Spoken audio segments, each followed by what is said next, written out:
ஓம் குமரகுருதாச குருப்பியோனமும் திருச்சிற்றம்பலம். அன்பர்கள் அனைவருக்கும் அரியனுடைய இனிய மாலை வணக்கம். இன்றைய பதிவினை நாம் சிந்திக்க இருப்பது சத்குரு அருணகிரிநாதர் அருளி செய்த திருத்தணிகை திருப்புகழ். இந்த திருப்புகளில் என்ன ஒரு சிறப்பு அப்படின்னு கேட்டிங்கன்னா, சகல நோய்களும் தீர்க்கக்கூடியது. இது சகல ரோக நிவாரணம் கூட நீங்கள் சொல்லலாம். அப்பேற்பட்ட அற்புதமான திருப்புகள். இது எங்கள் அனைவரும் நோயிலிருந்து விடுபட்டு ஆரோக்கியமான வாழ்வு வாழ வேண்டும் என்று சொல்லி சாமியும் சர்வ அருணகிரிநாத சாமி முருகப்பெருமான் திருவடியை இணைந்து இப்பொழுது அந்த பதிவுக்கு நாம் செல்லலாம்.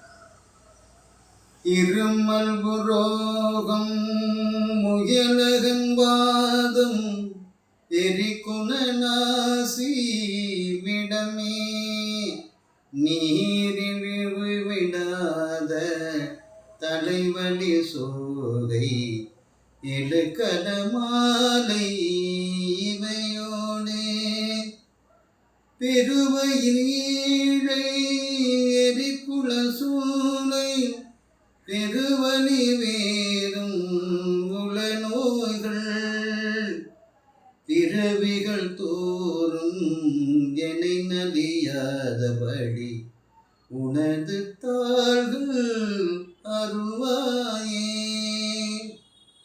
வருமொரு கோடி அசுரர் பதாதி மடியநேக இசைப்பாடி வருமொரு கால வைரவராட வடி சுடர் வேலை விடுவோனே தருநிழல் மீது உரைமுகில் போதி தருத்திருமாதின் மணவாளா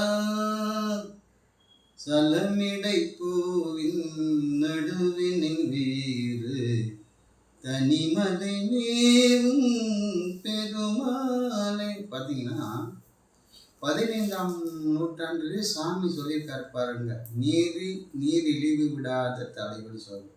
நீரிழிவு என்று சொல்லக்கூடிய சர்க்கரை நோயை 600 ஆண்டுகளுக்கு முன்னுக்கே சுவாமி பதிவிட்டிருக்கிறார். அப்போ இந்த தாக்கம் காலகாலமாக இருந்துட்டு இருக்குது.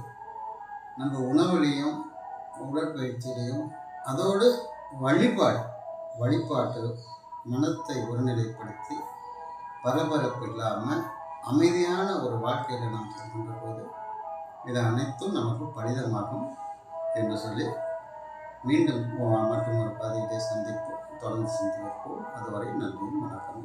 குமரகுருதாசர்.